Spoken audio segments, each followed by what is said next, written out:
This is how I work the knitted cast on.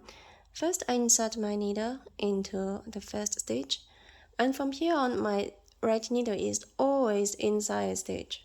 So, wrap the yarn, pull it back, and instead I use my left needle and insert it here. Without removing my right needle, I keep on casting on another stitch.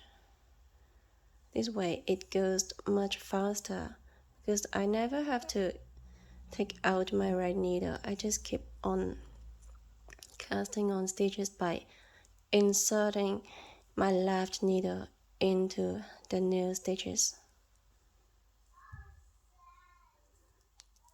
Now I do it a little bit slower so that you can see. Grab the yarn, pull it back, and insert my left needle.